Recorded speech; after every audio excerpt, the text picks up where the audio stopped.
The new Porsche 1600 is one of the world's truly fine cars. Every hour you spend with it adds to your appreciation of the excellence of its design, workmanship, and performance. It's a supremely good machine in traffic or on the open highway and a world beater on winding roads. It makes you hunger for a handy Alp to slide up and down all day.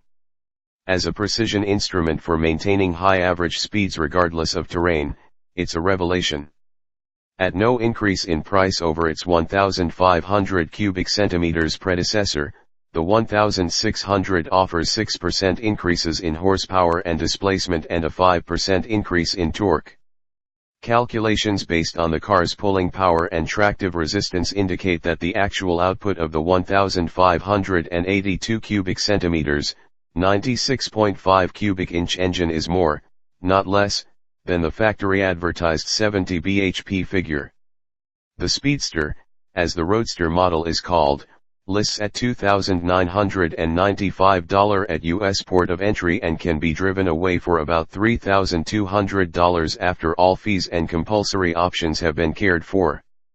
You don't get much iron as such for your money, but you do get an engineering masterpiece in the full, literal sense of the term. Even though this is a country in which the fact or illusion of size is often a criterion of quality, enough Americans dig the Porsche right now so that, if not another order were placed, the factory could continue to operate at full tilt for at least a couple of years. The cars are very difficult to come by. For example, the last shipment for the Southwest consisted of 10 1600s to be doled out among 38 howling dealers.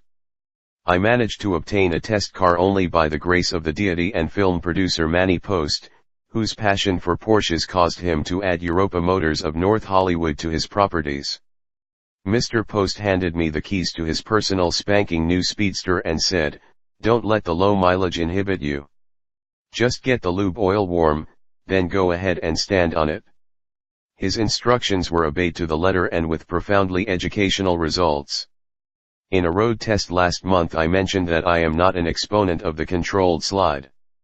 Now, thanks to living with the Porsche for a few days, I am. I don't like to push my driving prejudices at others, but it's necessary here to illustrate the point. In a car with a mushy, tentative road bite I drive with caution born of doubt.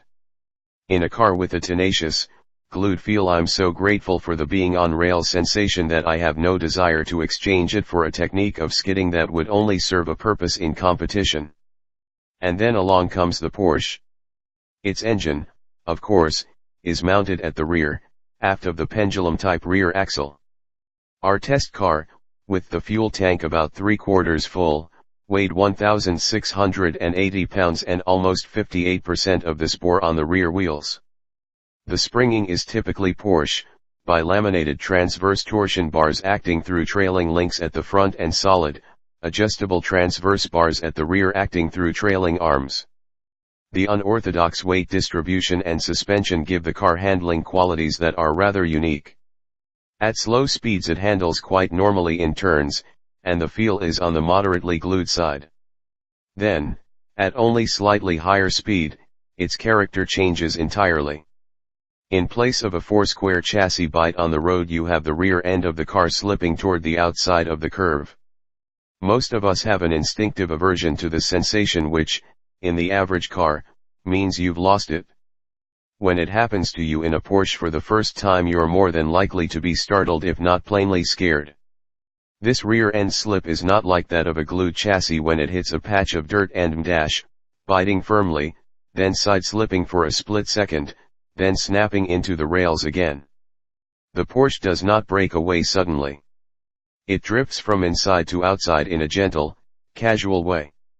The sensation is very much like cornering on half-inflated tires. Is this bad? Only if you believe it is. Is it good?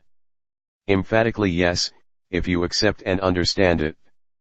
You can corner a Porsche in a sedate and conventional manner if you choose. Just as easily, you can wag its tail and get through short, tight radius turns with amazing nimbleness and speed. In more open curves you can drift all four wheels and the smooth transition from bite to slip is almost imperceptible. The slip effect is as though the car were on a pivot at the front end. You pop the Porsche into a tight turn, deliberately flip the rear end outward so that the car is perfectly aimed to leave the turn, then head for the straight under full acceleration. In turns that are not too tight you can steam through under power all the way, directing the car by a combination of steering wheel, rear wheel or four-wheel slip, and throttle. Thanks to these characteristics and a set of magnificent brakes, the Porsche is hilariously controllable and agile. Drifting this ultralight car seems to have no undue effect on tire wear.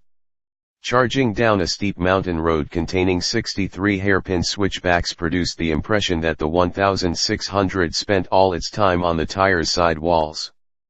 But at the bottom I got out and checked the German Dunlops and found that the shoulder where tread joins sidewall was as sharp as when new. Incidentally, marks were made on the rims and sidewalls at the beginning of the road test. In spite of much heavy acceleration and braking, there was no slippage of the tires on the rims.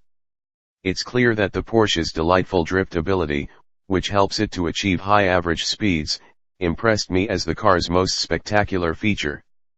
But it's a distinguished car in many other ways. In spite of its lightweight, the 1600 is rock solid and stable at all speeds. There is scarcely any perceptible difference in sensation inside the car between speeds of 20 and 80 miles per hour. Above that, our test machine's suspension became slightly harsh, possibly because it was too new for lubricant to have fully penetrated the leaves of the laminated front torsion bars.